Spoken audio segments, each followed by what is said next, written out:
Excellent, excellent. Okay, so I was asked to talk to you about gardening in our town and how to get started at this time of year now that winter's gone and spring is almost with us. Bit unseasonally early this year, actually, isn't it?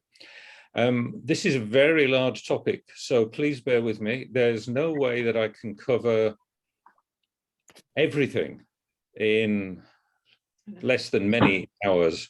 So what I intend to do is to cover 7 or 8 different aspects of gardening in the town, things which I think are worthwhile doing. And if you have any questions, you can ask them at the end. And if you have any questions that I don't get time to answer or which occur to you later, then on the screen there's my email address, so you can right, there we are. So, gardening, starting afresh.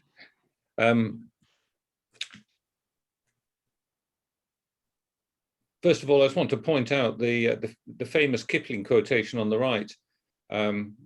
He's talking about England, but it applies to anywhere on the planet.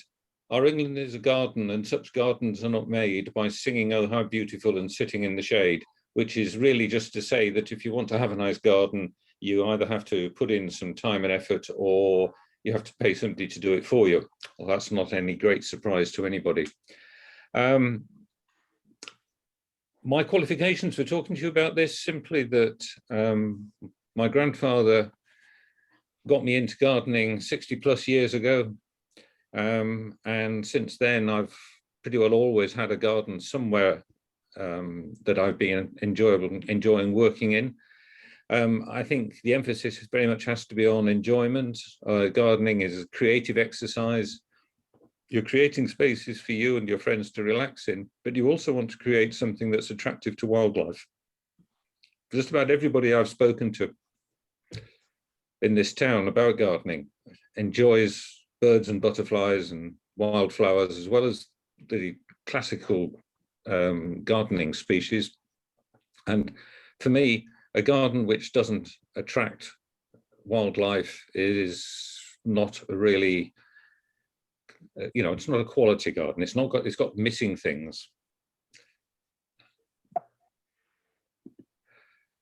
The illustrations that are on the following slides are mostly ones taken of our own garden. I've got my wife Jean with me here, and when we get to the questions at the end, she'll help me answer some of them, because I don't know everything, and she can fill in the gaps. Anyway, I've used pictures of our own garden for the most part because I've got them; they're handy.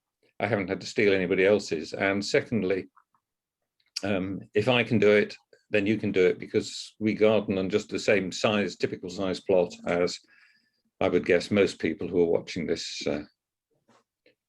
this presentation. So it's spring. You want to get out there. You want to start making the garden tidy.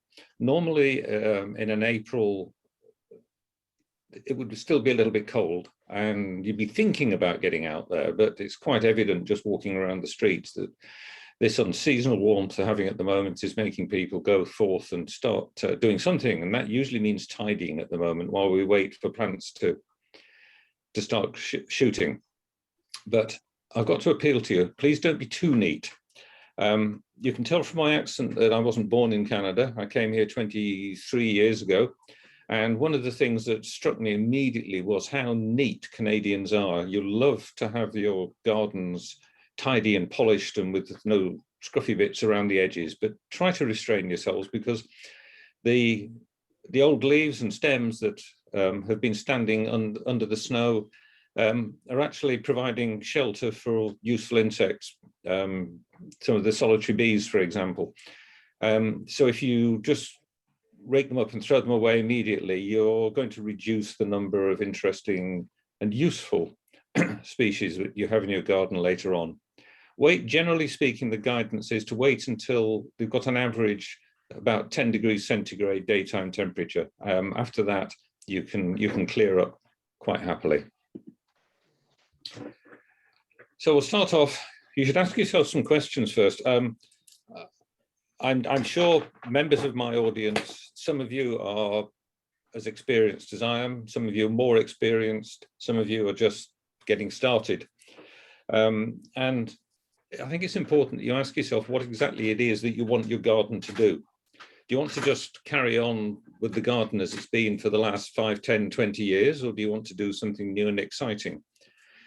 Do you think your garden is going to be somewhere for the children and the dogs to play around in, or do you plan on growing flower beds and vegetables and fruit trees? Is it possible perhaps to divide your garden up into different areas where you can do a bit of everything? Certainly you want it to look nice as you're sitting on the deck with a cold drink in hand or looking out of the window. So decide what you want your garden to be, and then ask yourself, how much time can you realistically spend in the garden each week on keeping it the way you want it? Because high maintenance, low maintenance, it doesn't really matter. It's a question of what you can cope with. But where gardens fall apart and where people decide they don't like gardening is if they're too ambitious to start with. And then sometime around about the middle of June, they think, I just can't cope with this. And the whole place gets scruffy and falls apart, things get done and you're dissatisfied. So be realistic. If you can only give a little bit of time to start with, then just give a little bit of time, but have a low maintenance plan in mind. So let's start talking about the soil to start with. Years ago in England, there was a radio gardening program called Gardener's Question Time. For all I know, it may still be running. And people would write in to the BBC and pose their questions, and they had a panel of 4 or 5 people who would answer them. And there was one regular person on there, and he was much lampooned in comedy shows and such like. People tried to impersonate him, but he always used to say, well, the answer to that question lies in the soil. And he was right, really, because if you haven't got the soil right, then you're going to find it very difficult to achieve the sort of garden that you really want to have. So don't think of soil as just being dirt. Soil's a living thing. Yes, it is dirt in the sense that it's got mineral particles and stones and the like, but it's rich in nutrients. There are fungi and other microorganisms in there. It's said that are all essential to plant growth. Years ago, when I was a novice gardener, all the advice that people were given was preparing the land at this time of year was to double dig. And what that meant was digging your garden over to twice the depth of the blade on your spade.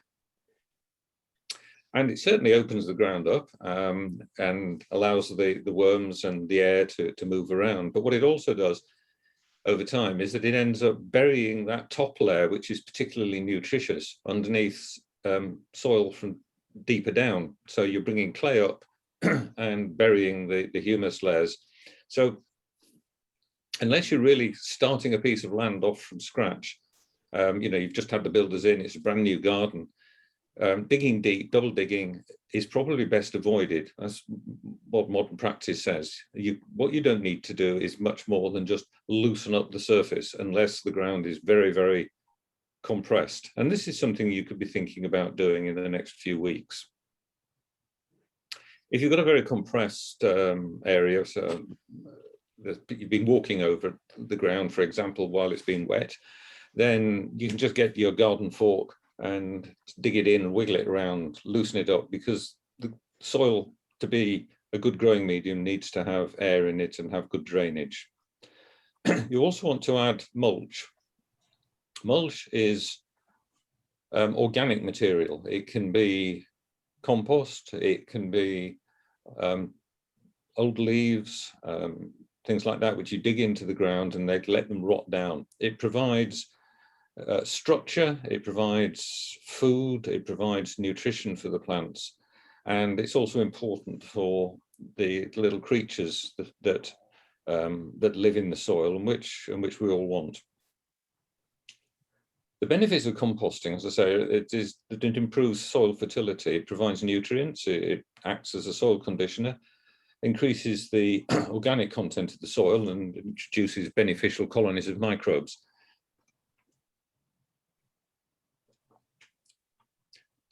One thing that you shouldn't do, unless you absolutely have to, well, you can do what you want, of course, I'm not telling you, but it always seems silly. At the end of the year, in the autumn, in the fall, when you see bags and bags of raked leaves and things like that put out to be taken away, and then in spring people rush off to the garden centres and buy soil to put on their garden, and they could have been making a lot of that themselves in the compost bins. Save yourself some money. Soil is multiple layers. How deep the layers are depends on where you live, obviously. Here in Baie-D'Urfé, here in Montreal, really, we have a habitat which, before human habitation became extensive, was basically woodland with some mixed areas of plains and grassland. And that produces a naturally very rich soil. And we do have a very good soil in Baie-D'Urfé, there's no doubt about that. But we also have clay. Now, clay is soil which is composed of very, very tiny mineral particles. I was in the Bois de la Roche Park, just north of the 40, a few years ago, doing a birding survey. And I was talking to a professor from McGill University whose specialty was agronomy. And she got quite excited and she showed me some clay. It was thick, it was a light grey colour. And she said, this is probably the finest particulate clay on the planet. People come from all over the world just to study Montreal clay because it is just such a wonderfully unique structure. The trouble is that means it also can form a hard pan and stop water flowing away. So if you have got clay in your garden, be prepared to have to work to open it up. And you do that by getting organic matter into it and loosening it up, riddling it around. So the soil in your garden is multiple layers. You've got the organic, rich stuff on the top. You've got a mixture of that a little bit further down with organic material, and then it gets less and less nutritious and denser as you go deeper. Remember that. If your soil, if you get soil right, everything else will work. Compost. So compost is made just by decomposing organic materials. You can just leave leaves and grass trimmings on the ground, and eventually they'll rot down and be mixed in by the action of weather and by worms and other insects, which will take it down. But that's a very long and time-consuming process, and it doesn't work well in an urban garden. So the best thing to do is, if you don't want to go out and spend lots of money on somebody else's compost, is to make it yourself. A number of people say, oh, I couldn't make compost, it's smelly and it attracts rats. Well, done properly, it's neither of those things. All it is vegetable materials, and it'll only get smelly if you put chicken bones in it. Well, don't do that. And it won't attract the rats if you keep it in a compost bin with a lid on. And anyway, the rats are around anyway. You're not going to attract them any more than they'll come from perhaps seeds that's fallen from your bird feeder. It is possible actually to put bones and chicken skin and things like that into compost, but you need special equipment. You need to make sure that your composting process gets very hot, that's really not something you want to start off doing. As I said, I've been gardening for 60-something years and I've never really gone for the hot composting. It's just too much work. But if you want to do that, you can do it. This is my composting area. There's 4 bins there. There's another 5th out of sight, because I like to make a lot of this stuff. But the process is very simple. Buy a plastic composting bin or make a wooden box, and you can get them easily from garden centres, or you can buy them online. What you want to put in there is a mixture of what they call green and brown materials. The green materials speak for themselves. Those are grass trimmings and soft weeds, leaves, cabbages from the kitchen, you know, the waste leaves from your kitchen vegetables. And put those in. For every roughly bucket of that you put in, you want to put in 3 or 4 cups of what they call brown material, and that is material which has a higher carbon content. You can use torn up leaves, you can use newspaper that's been shredded to a certain extent. Probably one of the best ways is to get hold of some sawdust. Sawdust has very high carbon content. If you're not a do-it-yourself sort of person or don't know somebody else who is, then go take yourself off to Renault Depot and buy yourself a sack of the wood pellets that they sell for some heating stoves, and use that instead. Just mix it with the green material. It breaks down very quickly, and that added carbon really speeds up the composting process. So instead of a bin taking a whole season to turn into compost, I mean, it used to be that you would start a compost bin this year and use it next year. You can probably get a couple of cycles out. You can produce compost much more quickly. One thing I would say that is, if you're putting grass clippings in, they compact, they get dense, and they form a slimy layer. So you want to try and mix that with the dried leaves that you didn't put out by the roadside last fall to try and keep it open. That's important. But making compost is really very easy. It doesn't smell at all. It doesn't attract rats and other animals that you don't want around. Open the bins up every couple of weeks, stir it around, get a fork and turn it over. You can get a thing like a giant corkscrew, and you just screw that down into the compost and pull it out again, and that aerates it. It's very effective, is what I do. So make compost, mix it with your soil. So what do you do with this compost when you've got it? Well, you can use it to make a potting mix for your pot plants, and roughly speaking, a third compost, a third coarse sand, and a third just regular garden soil. I say coarse sand. Don't get builder's sand. That tends to be the more yellow stuff. It has much finer sand particles in it, and it doesn't work very well. But you can get coarse sand in a garden centre. That's no problem at all. Mix in some perlite or vermiculite to improve water retention properties. Try to apply compost to the beds in your garden a couple of weeks, if you can, before planting. So give it some time for the compost to mix in with the soil. Just mix a couple of inches into the garden beds. Get a rake or something like that, and just mix it in with the soil that's already there. This picture on the right, this is one of these. I'm just showing you this out of interest. This is from a Swedish company who've got a distributor in Quebec. And it has 2 compartments in it to put your compost mix in, and it's insulated, and that big handle on the side, you rotate it every day, turn the whole thing over. And that gets really, really hot. And in that you can put meat and bones, and that will get incorporated into your compost. But unless you're going to go in for that sort of composting apparatus, and you may well do in years to come, I wouldn't bother. So you've looked after your soil, you're quite happy with what you've got there. You've got a plan in your mind of the sort of thing you want your garden to look like. So you go off to the garden centre happily to buy yourself some plants. Now, it's cold here. It's surprising how hardy many plants are, but there's no point going to the garden centre and buying a plant which only grows in hardiness zone 6 and upwards, because it's probably not going to thrive.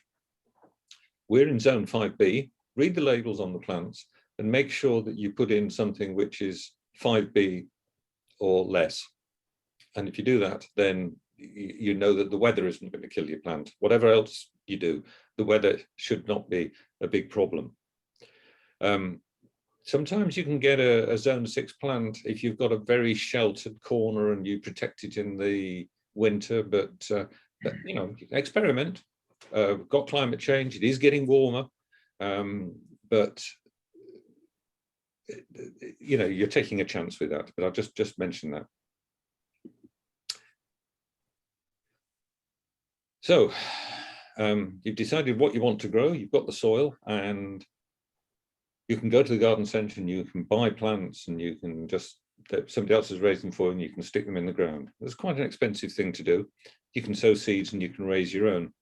There's lots of variety and it's relatively cheap. You'll also find that if you graze your own plants from seeds, that you'll get a better range of varieties. Garden centres tend to just have a few varieties of each sort of plant, you know, be they tomatoes or petunias, and you may want something a little bit different, and raising it from seed is the way to do it.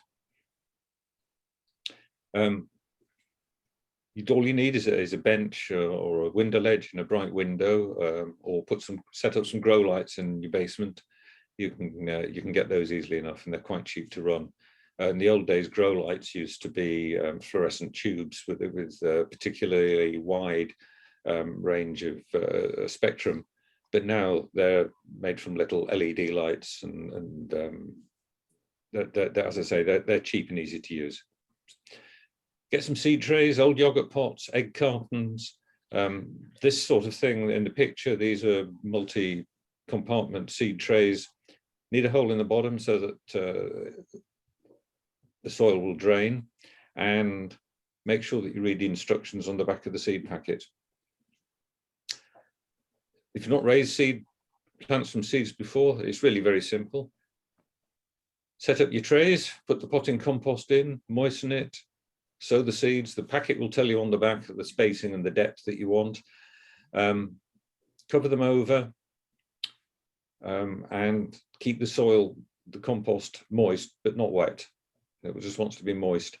If you've got a heat pad, these you can put below the seed trays. That speeds things up, but it's not absolutely essential. But you know, if you can get one, again, cheap. You can get them from Amazon. You can get them from the garden centre, and they just look like a plastic pad with a wire coming out of the side. And they just provide a little bit of extra heat. And then just be patient. When the seedlings come up, let them develop several leaves. The first shoot that comes up will produce 2 seed leaves. These are not actually real leaves. Leave them alone. The real leaves will follow on, and you get the multiple layers growing up.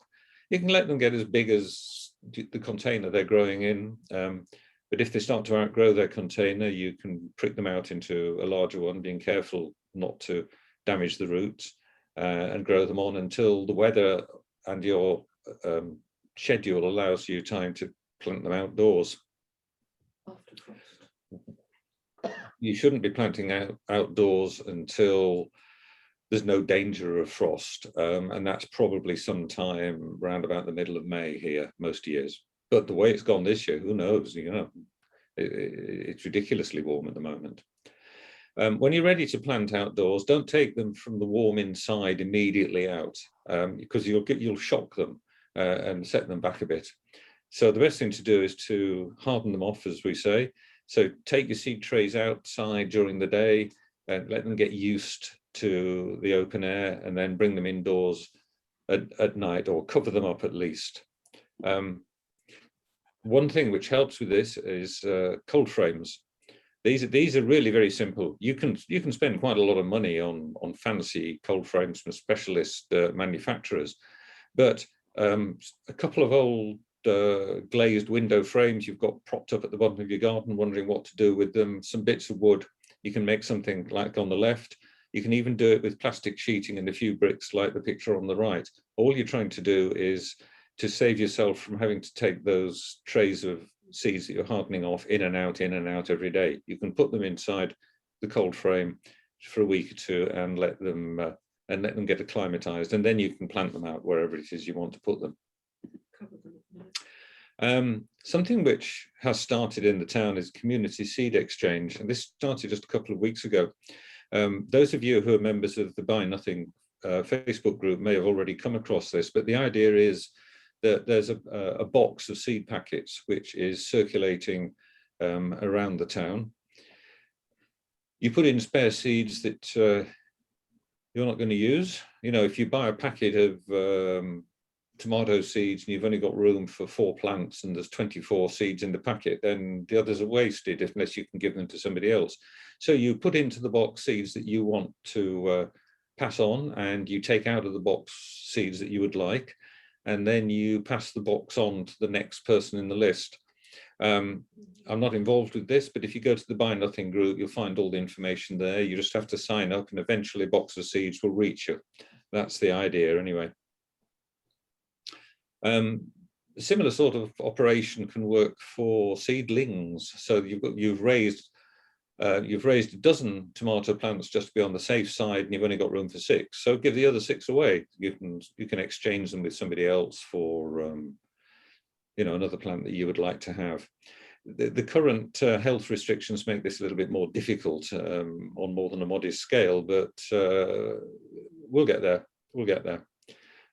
Somebody said to me the other day, why doesn't Baie-D'Urfé have a gardening club? And this is exactly the sort of thing which a gardening club would organise. I'm not planning on starting one myself, but if anybody's interested, I've been involved with them in the past and I'd be happy to give advice. So we've got seeds, we've raised our plants. What are we going to do next? Well, let's look at flowers. What sort of flowers do you like in your garden? Again, when we came here from England years ago, we were very struck by the fact that sometime round about end of April, early May, there's a long weekend and people would rush off to the garden centre and come back with flats full of peonies and pansies and stick them out, and you've got an instant Technicolor garden, which seemed very strange, but it's obviously something which is an easy way to get a quick garden. I would recommend, though, that you grow perennials, lilies and asters and milkweeds and things like that, which will come up reliably year after year after year and give you some good structure to your garden without too much effort. Sometimes the beds which perennials and annuals grow in require a slightly different preparation at the start of the season, but there's plenty of information about that on the internet and in books. It's not a big problem. You can grow plants in pots. You don't have to put them all into the beds. You could do something like this. This was a corner of the garden we had in England, and at the time I was very keen on growing pelargoniums. And you can set up an attractive set of shelves in your garden against a sunny wall. Make it as smart, or I'm no carpenter, but this did the job. And the advantage of this is that you can move the plants on it and off it as they come into flower. And then when the flowers are over, you take those pots away into a corner and you replace them with a different species. So there's lots of different ideas you can do, which are easy and give you colour and structure in your garden, something interesting to look at. Shrubs and trees. Most of the shrubs and trees at this time of year don't require too much work, although what you have to do depends on the species. Generally speaking, the best time for pruning, if you're pruning for structure and fruit and that sort of thing, is late fall as the trees are entering dormancy. But there are some things that can be done in spring. Maybe a tree or a shrub is getting in the way. It's putting leaves across branches across a path and whacking you in the face, and you want to do something to sort that out, or it's got a shape which isn't appealing, so that you can prune the branches to try to create the effect that you want. General guidance is to try not to prune more than about 10% of the tree in any one year, because it increases the risk of the tree developing an infection. And, you know, it's a bit like cutting your own fingers off, cutting a branch off. It does shock the plant. Make sure the tools that you use, the saws and the sécateur, are clean. Have a pail of rubbing alcohol or bleach solution, and as you move from plant to plant, just dip your cutting edges into the solution to make sure that they're clean, so that you're not transferring any diseases. It would probably be fungal spores, something like that, but you don't want to transfer them from an affected tree to a nice clean one. Early spring bloom plants like cherries, for example, don't prune them now, because if you think about it, they flower very early, and if you start cutting the branches off, you're not going to get any flowers, and if you don't get flowers, you're not going to get fruit. So you want to be pruning them later in the year. Whereas there are other species such as dogwoods and hydrangeas, honeysuckles, things like that, that set their flowering buds in late spring, early summer. The cherries have already got their buds there from the previous year, but the later flowering ones you can prune early, because they will develop their flower buds after the spring, and you'll still get the benefit of the beautiful colour. And you can see where you're cutting before the leaves arrive. Yeah, Jean sitting here has just reminded me that one of the advantages, if the species is right, of doing the pruning early, of course, is that you haven't got the leaves in the way, so you can actually more easily see what's in your tree. You can see crossover branches and all the rest of it, but you can always look at it and take some pictures and make some sketches and do it a bit later in the year. Buckthorn. There is almost a certainty that you've got buckthorn growing in your garden somewhere. This is one of the famous alien invaders, and it's an aggressive shrub. It's not a beautiful shrub. It outcompetes everything in the garden for space, light, water, nutrients. If you've got it, it's got to go.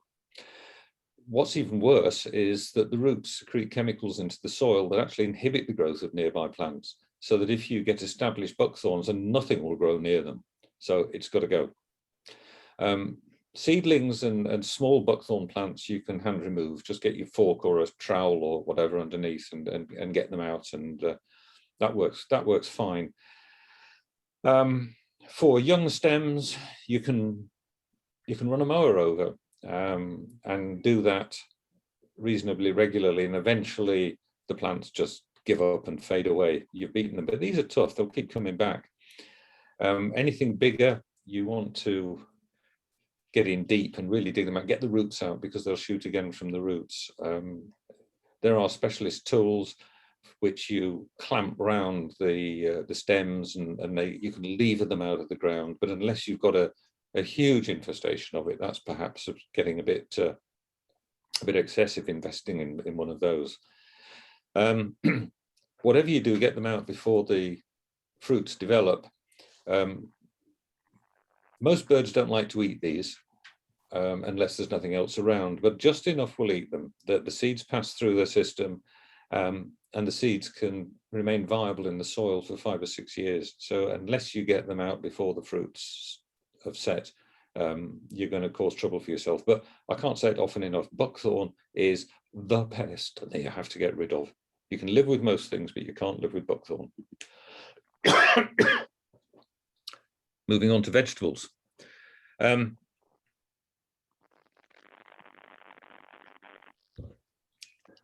the past, I used to grow vegetables the traditional way. So I had long rows of cabbages and carrots and beans and tomatoes and peas, because I had space. I had a big enough garden to do this.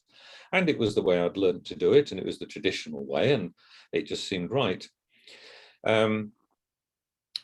If you go and visit the garden at Fritz, where we grow vegetables for food banks, you'll see this sort of gardening in practice, and it's very productive. But in our gardens, it does take up a lot of space. In recent years, there's been the development of raised beds and what's been called square foot gardening. And I'd read an awful lot about this, but it's only in recent years that I've actually come to trying it out. And it really is a revelation. It's a marvelous system. You can grow 3 times as many vegetables to put on your table in a fraction of the space as you can by traditional methods, because you're growing things very densely and close together.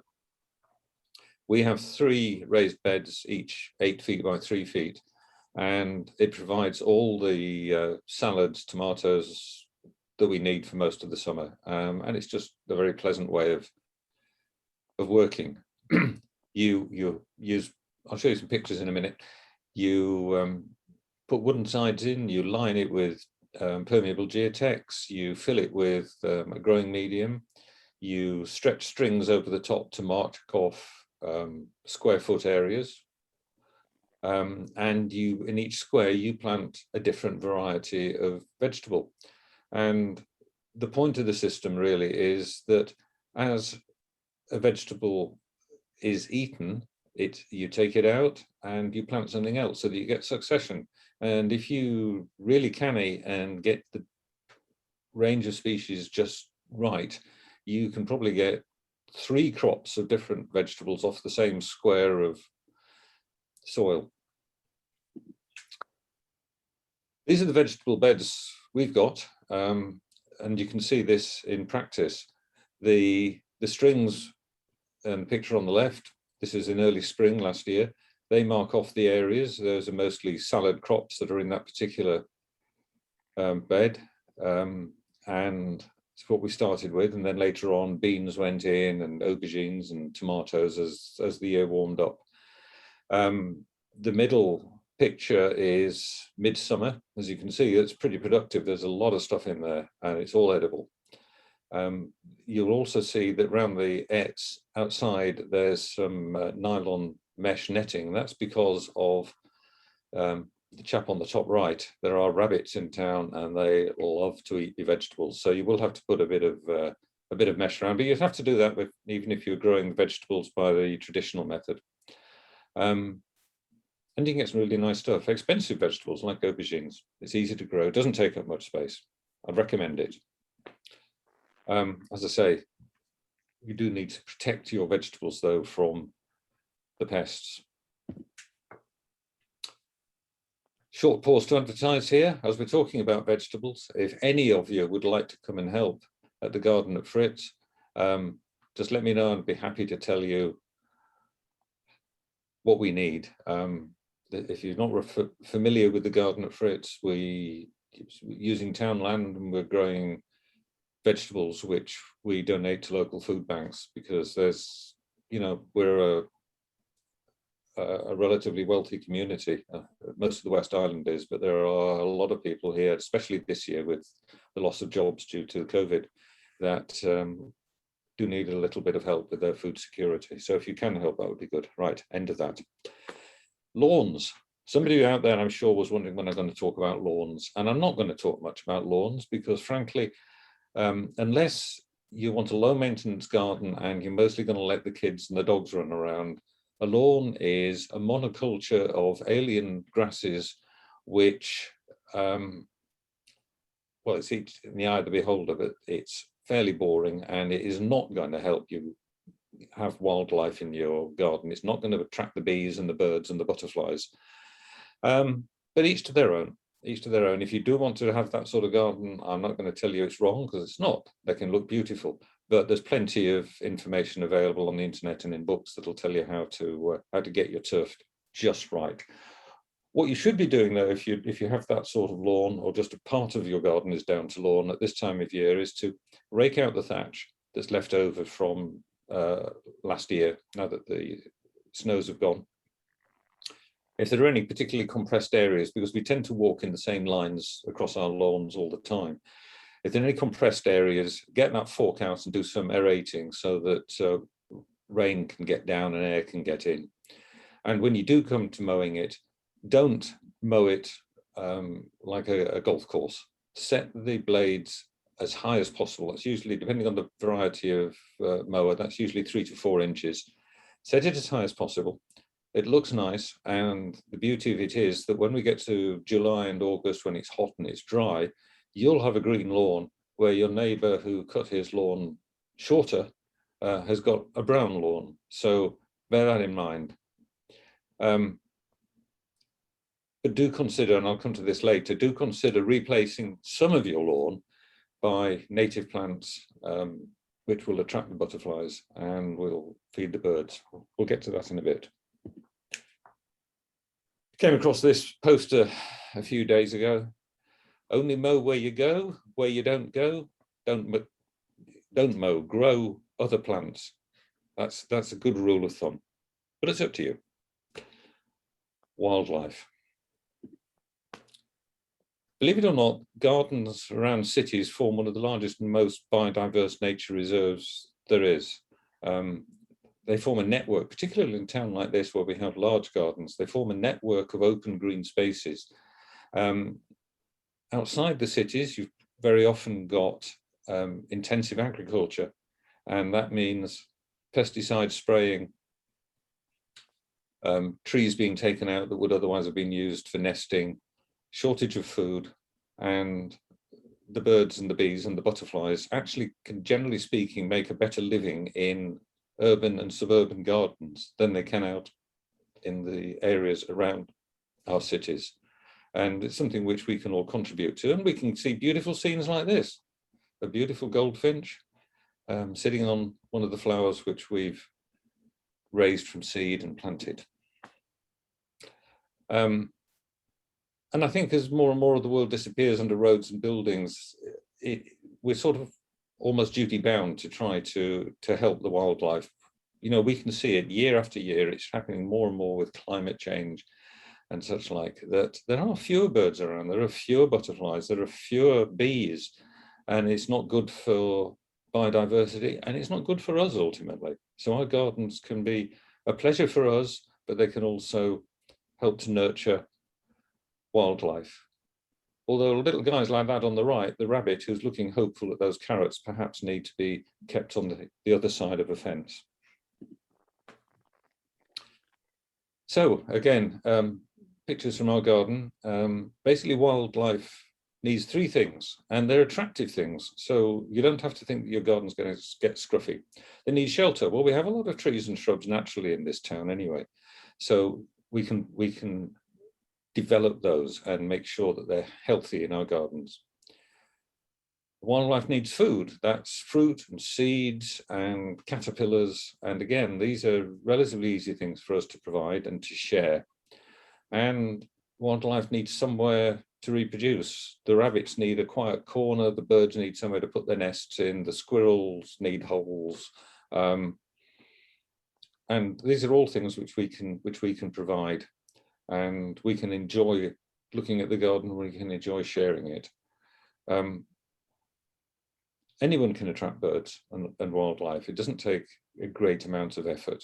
And in fact, I've come to realize that if you've got a good wildlife garden, you actually end up putting less effort into it than if you try to grow the sort of thing that you'd see around a stately home in one of the European cities and parks.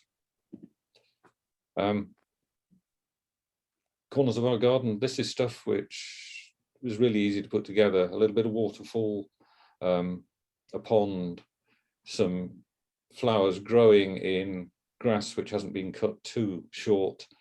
It's easy to provide, and it's delightful to look at. Almost everybody's got trees, as I said before, so that's half the battle that's done for you.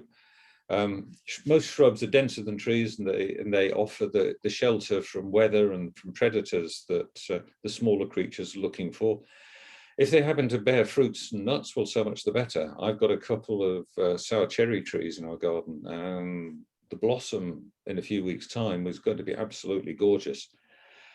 They set fruit, and the fruit grows, and you think this is going to have wonderful sour cherry pies later in the year. And you start getting a faint blush on the fruit, and the robins and other birds move in and strip it in a couple of days. And you know, sometimes they leave fruit which you can get, but it doesn't really matter. You can, at the end of the day, you can buy cherries in the supermarket, but the birds will thank you for what you've provided, and you've enjoyed the process. Native plants are important. You don't have to have exclusively native plants. There's no point being purist about this. You can have roses, you can have hyacinths, you can have whatever. If you like growing them, if you like looking at them, that's fine. But grow some native plants as well, because those are the ones which our wildlife has evolved to make a living out of, so they can get food from it and shelter from it. The other thing is some water. Moving water is very attractive to birds. I've got that waterfall which I showed a moment ago, but you can just have a tap that's dripping into a basin. Birds are hear or smell, I don't know what it is, but they can find moving water, and they will flood in, and you'll get a lot more than you would otherwise. We see in peak migration, middle to the end of May, we've had 14, 15, 16 species of warblers coming through the garden settling. We've had 120 species of birds in our garden altogether, and it's mostly because we have some native plants and shrubs, so they just find it attractive. You can do it too, and it's not a lot of work. So you're saying, what can I do today? Well, as I said, the first thing is think about not mowing your lawn, or at least not mowing it so short. Just see what grows there. You'll be absolutely surprised. There's seeds and roots in the ground just waiting to burst forth. Maybe you just want to try it out in 2 or 3 square meters in a corner. See how it goes. Try it this year. If you like it, you can extend it. If you end up like we have with a wild meadow, you can grow walking paths through it. It makes it look a bit more structured. Excuse me. People don't think that you've abandoned it to leave it to go scruffy. Put a couple of paths through and for access, and it'll look nice. Tidy the edges. Keep the edges very tidy, especially if it's a front garden. It's important that you don't upset the neat nicks. So, some of the fundamental principles in your garden. You've decided that you want to have some more interesting areas than just a lawn.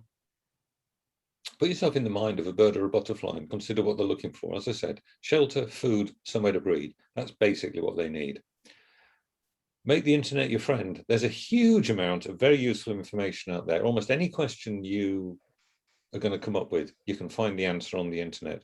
There's also a lot of curious information out there, non-scientific stuff. I really don't want to get into that, but think carefully about the information that you read. Not everything is helpful. Think about the source. Try to use native plants if you can. As I say, these are the species that have evolved in our area, alongside the pollinator insects, bees, butterflies, birds. They just support more native birds and bees than anything imported. But you know, have some show trees, show bushes that aren't native to North America, by all means, that's fine. Be careful about horticultural varieties of native plants. The viburnums, this would be things like Guelder rose and the high bush cranberries. They're beautiful shrubs, 10 to 20 feet tall, depending on the species. They have the most fascinatingly gorgeous white complex flowers, and they produce big clumps of showy red berries. And some of the species, the birds, some of the varieties, the birds will eat that fruit. You don't want to eat it, but the birds will eat it and they'll thank you for it. And others, varieties, mostly ones that have been developed in the horticultural trade for bigger and better flowers and bigger and brighter berries, the birds, they're just not interested. There's something in them, they've got, I don't know what it is, maybe it's a different sugar content or something like that. They'll take them at the end of winter if there's no other food available, but they'll pass by it. Squirrels, of course, will eat anything. But try to get the less highly bred varieties. On the right, I'm not going to read down that list. I can provide you with a link to this later if you want. But these are some of the things which you could think about putting in your garden, which will all grow very well here. Things like the milkweeds, goldenrod, asters, coneflowers, and so on. They all grow very well here. They look attractive. You're going to like having them, and the wildlife enjoys them. And if you do that, you get this. This is that's a lawn, believe it or not. Or it was a lawn. I call it it's a bit of a meadow now, or a mead. And they're not all native plants by any means. You can see in the bottom right, there's a lot of clovers there. We've got 4 species of clovers just appeared in our lawn as soon as we stopped mowing it a few years ago. And they're not all native to North America, but they are non-native plants which our native bees and such like take nectar from. So you can have a pretty beautiful garden by growing for wildlife. Also, scruffy corners.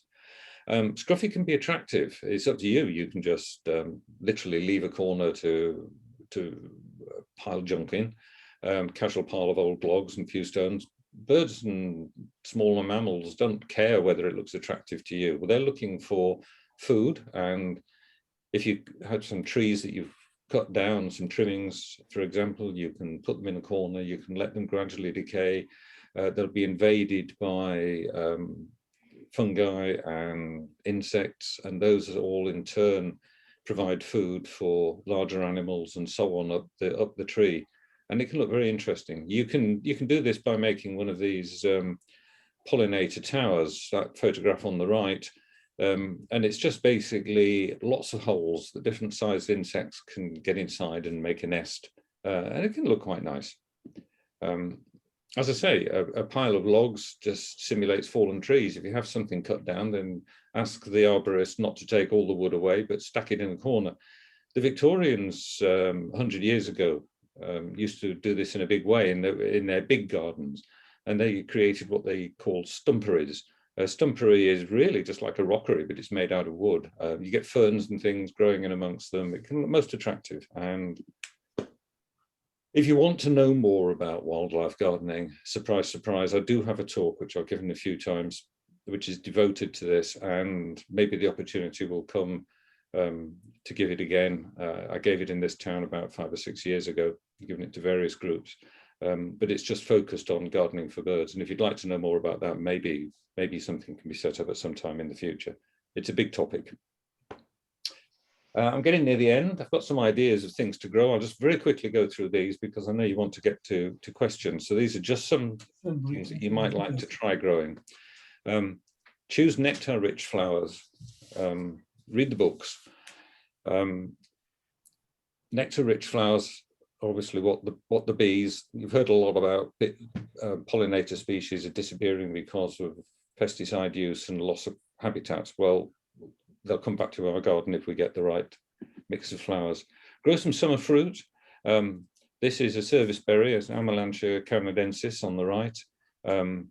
Blackberries, blueberries, mulberries, elderberries, all of those, things which we can eat, things which wildlife can eat, and gorgeous blossom to look at. So that's nice to have.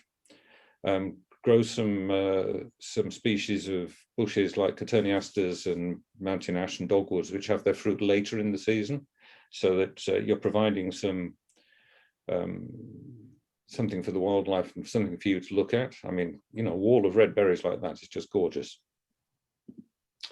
There are some trees which retain fruit into the winter, and those are particularly good for supporting the birds which stay with us.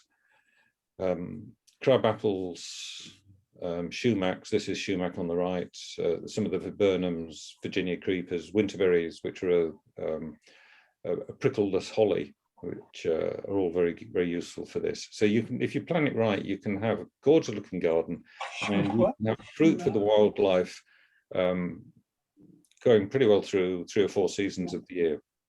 Coneflowers, the echinaceas, they produce lots of seeds, which if you leave them standing at the end of the year, the birds will benefit from them. So I haven't said it yet, but one of the messages that I would talk about is don't tidy your dried stems away in the fall. Leave them to stand in the winter, because you'll help to get the birds through the winter. Sunflowers, same thing. Lots of seeds, pollen for insects. The Rudbeckias, black-eyed Sues and things like that. much the same. Beautiful flower to look at. Fill your borders with them. They're tough. They come back year after year after year, and they provide lots of seeds. Goldenrod is absolutely a must-have plant. Huge number of insects benefit from that at the end of summer. Just mentioned that some people think this is ragweed. It's not ragweed. Ragweed is small and green and insignificant and makes your nose run and itch. These are big and yellow and showy and beautiful and have absolutely zero allergenic problems at all. But because they come at the same time, some people have pulled them out thinking that this is what's causing their hay fever, and it's not. They're beautiful plants. Milkweeds, of course. This is the group of plants on which the monarch butterflies, which we all know about, and our population crashing, they absolutely have to have these for their caterpillars to grow and develop on. But the flowers produce a lot of nectar, which again, huge number of butterflies and the like can benefit from. So they're very pretty. Monarda, you can see there's a hummingbird. If you've got Monarda, you will have hummingbirds. I absolutely guarantee it. There's even more likely to have hummingbirds if you grow a patch of Monarda than if you put up a hummingbird feeder. These are just magnets. So we get into the question time. I'll try and get back to get rid of the screen sharing and see if any of you have typed in any questions, and Nadia will help me do this. I hope you found that interesting. What I just repeat is that there's an email address there. If you don't get your questions answered or you think of something in the days to come, send me an email and I'm more than happy to try to put you right. So let's escape from this. And okay, somewhere down here.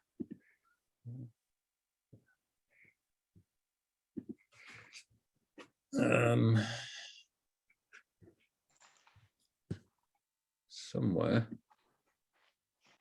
so, well, that was lots of information, and the good thing about it also is Richard have gracefully offered that is the PowerPoint presentation that was made will be made available.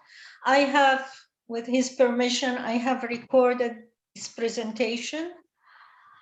Thank you, Richard. It's a pleasure. I would just add there that I also intend to make the presentation available as a PDF copy, because the original is in Apple Keynote, and if you have a Windows computer, I couldn't show you the original, but I'm happy to make it available as a PDF that people can download and look at the pictures and think about the things that I've spoken about. Okay, and we have a few questions actually. Yeah, I've just found them. I'm afraid I've lost everybody's pictures, but I've got the chat here. So we're gonna go from the very first one, was from Susan Hawker. Do most seeds need to be pre-treated, frozen, or scratched before planting? Well, it depends on the seed, is the answer to that. For example, if you want to grow milkweed, depends on the species, but the ones that grow here, the Asclepias syriaca and Asclepias tuberosa, they really need to be treated to cold conditions before they will break dormancy. Ideally, you leave the seeds outside during the winter, but if you only just got them now, put them with a little bit of compost, dry compost in a plastic bag, and put them in the freezer for 2 or 3 weeks, and then sow them. But most seeds don't need that. The really hard, tough coated ones might need a little bit of scratching, but there's no general rule. Depends on the species. Check them out online, you'll find the answer. Okay, thank you. I hope that answers Susan's question. From Janice. I see a question here from Janice Taylor about Japanese beetles. With many question marks, so I think it's a big problem for Janice. It's a huge problem. This is really quite funny. We have a rose bush in the middle of our garden, and the only way you can deal with Japanese beetles, if you're not going to spray pesticides, which we're not allowed to do in Baie-D'Urfé anyway, the only way you can deal with them is to physically remove them. And Jean goes out all summer and picks the beetles off the plants and drops them into a pot of soapy water, which kills them in no time at all. And she counts them, and we've got several years worth of graphs showing the year by year by year by year the numbers going up. You can get Japanese beetle bait, which is traps. They're baited with a pheromone that attracts Japanese beetles. You can put them in your garden, but they're very good for the garden centres that are selling them because they're quite expensive. But the ideal Japanese beetle trap is one in your neighbour's garden, because that will attract the beetles from you. If you have it in your garden, what actually happens is that it attracts your neighbour's beetles, doesn't kill them all, and you can risk making life worse for yourself. I'm sure they can be useful, but that's not just my experience. I mean, we haven't actually used them, but people who have used them, this is what has been shown to be the case. But there is a biological control. Yeah, there are biological control sprays and pesticides, which they're not chemical pesticides. They're fungi and things like that, which will kill the beetles. But you need to water these on the soil because the larvae develop in the soil, and then the beetles climb up the plants and fly from place to place. There is a parasitic wasp, tiny one, I think it's from Japan as well, which was introduced to try to control these, and it is in the Montreal area, and it does provide some natural biological control. If you see a Japanese beetle and it's got little white spots on, I'll call the shoulders, just behind the head, leave it alone, because those are the eggs of this parasitic insect, and that beetle will die, but you're also making sure that the parasitic insects are around to parasitize more beetles. It doesn't get them all, but it does help. A bit of biological control, it does help. But yeah, they're a huge pest. There's no question about it. And physically removing them and dropping them into soapy water is probably one of the best things that most people can do. It's just tedious.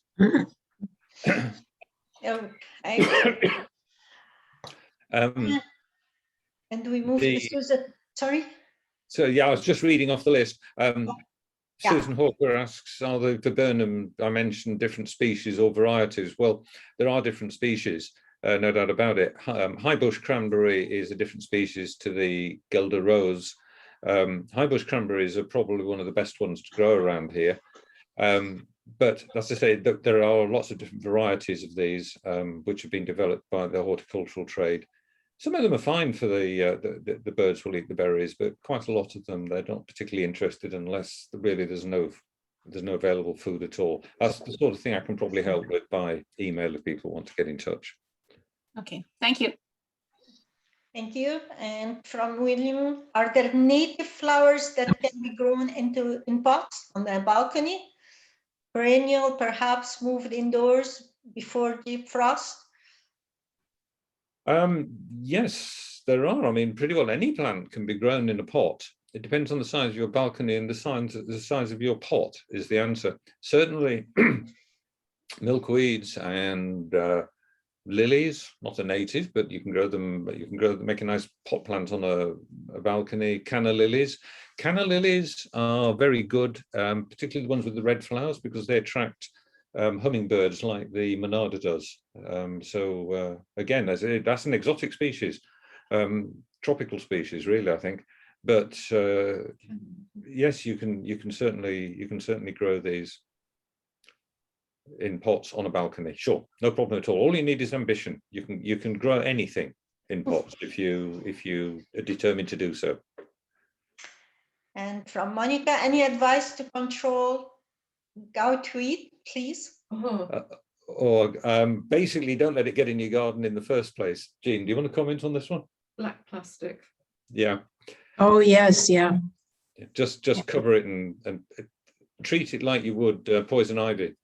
Cover it over with thick plastic to keep the sun out, and eventually it will disappear. The trouble with goutweed is that it's not too difficult to control the vegetative parts above ground, but they have roots which go down to Australia. You know, they're just dreadful. So if you get it established and you try to dig it out, you leave a little fraction of root behind, and it's going to come back again. So lots and lots of patience, lots and lots of work. Dispose of, put plastic on it and dispose of the dead vegetative portion when you can, and just be patient. Gradually you'll get on top of it.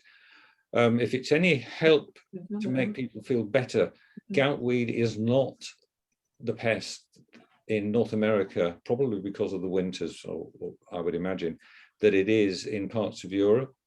I know in England that some houses, people try to sell a house, it's got goutweed and buyers will just walk away. It's just such a huge problem. Even banks giving mortgages are beginning to look at it. But here you can control it if you're determined enough. Sure. Of course, there are chemicals that will kill it, but you shouldn't use those, and you can't, as I say, in this town. I think cardboards too. That's to control the goutweed. And do artificial lights affect the growing of the plant? That's the last question we have here. Well, outdoors, probably not. The problem with artificial lights outdoors is the effect they have on the wildlife. This one will take birds. It's birds get disturbed by it and will disappear. You're attracting moths that just beat themselves to death on the lights. If you must have outdoor lights, then the best thing to do from a gardening and wildlife point of view is to have them on proximity switches, so that if you're out moving around in the garden, or somebody's in your garden that you don't want to be in your garden, the lights will come on, but they're not on burning from dusk to dawn. And have them shaded at the top. So yeah, and it's important as well to make sure that the lights have got a shade over the top of them, so that all the light goes downwards and doesn't shine up. But as far as plants are concerned, no, it's probably, in most cases, not going to be a problem. Okay, thank you, Richard. And we have a comment, I think. We've covered goutweed with thick cardboard and intend to cover with soil. Should we proceed or just remove the cardboard and cover with plastic, trying to make it look a bit proper? Since it is... well, both methods work. What you're doing is you're cutting light off from the goutweed or the poison ivy or whatever it is under there that you're trying to get rid of. And plants need light for photosynthesis, and you can use cardboard soil over the top of it. Layers of cardboard covered with soil is one of the methods used in permaculture gardens. It's no dig gardening. You can cover the ground with cardboard, you cover it with several inches of soil, you plant into that, and gradually the roots go down. As the cardboard disintegrates with moisture, the roots go through, and you've got not an instant garden, but you've got a very nice garden. But of course, as soon as that cardboard has rotted and broken down, if the roots from the plants that you've put in above it can go down, then the goutweed can come up. So if goutweed is the big problem, then I would recommend plastic first, but cardboard and soil on top of it will certainly cramp their style a bit. I would turn the soil maybe first. Is it recommended to put plants around trees? Yes and no. If the tree is a new one, a small one, the sort of thing which they give away here in the in the annual tree giveaway or that you get from a garden centre, it's best to keep plants away from the trunk for the first 2 or 3 years, so that there's nothing competing with that young tree for nutrients and rain and such like, so that the tree gets away to a good start. But after that, doesn't really matter too much. If the plants you want to put in will grow in the shade that a tree casts, then fine. You won't do any harm, generally speaking, by planting up to it. Okay. I think we arrived to the end of the questions here. Okay. So, Richard, I thank you very much on behalf of the Citizens Association, Suzanne and I, and well, the town, we thank you. That was quite timely, informative, and you give us very good tips. I mean, I learned a lot, and as I confessed before, I'm not a very good gardener. So I really appreciate what I heard today, and maybe there'll be a follow-up. We hope so. And we have a lot of thank yous and comments of appreciation. Well, as I say, it's a pleasure to do this. Anything which just gets people gardening is something which I'm very, very keen on doing. Send questions. If I've got the answer, I'll happily share it, and we'll just see what happens. So I've just noticed a question come in. Somebody was saying, I'd love to have a list of local flowers and bushes. Send me an email and I've got lists. What I'll do as well is, if I'm guessing that a high proportion of people who've been watching this talk are Facebook users, and I'll maybe put some links on there in the next couple of days that will help to answer this, and I'll have the PDF that I spoke from available in a day or two as well. And you've got the recording, so you know, this is the start of a new season. You know, does the town want a gardening club? You tell me. But I'd be happy to facilitate something if we'd like to. I think we have, let me see if I got all the messages. Thank you. Or if anyone would like to share. I'm not sure what does this follow. Or if anyone in Baie-D'Urfé would like to share. Thank you. Can we find this session that you recorded? I will try. It is recorded. Now we have to see how to transfer the recording and make it accessible. This is another part of the technology. We're going to find out. I'm sorry, I'm not that advanced. No, that'll be right. The Citizens Association has got a website. You won't have any trouble. But if I can help, let me know. Thank you very much. So, merci à tout le monde. Thank you. And stay safe. Take care. And enjoy the summer and the gardening. I have 2 new messages before I close. Thanks. Thank you. Okay. So, thank you for being part of this. And thank you for your expertise and your knowledge, Richard. And everybody take care. And we'll see you. Thank you. Thanks, Nadia. Bye-bye. Okay, Bye, everyone. thanks everybody for turning up and listening to me. It's nice to have an audience. Thank you. Bye-bye. Bye-bye. Bye. Bye. Thank you.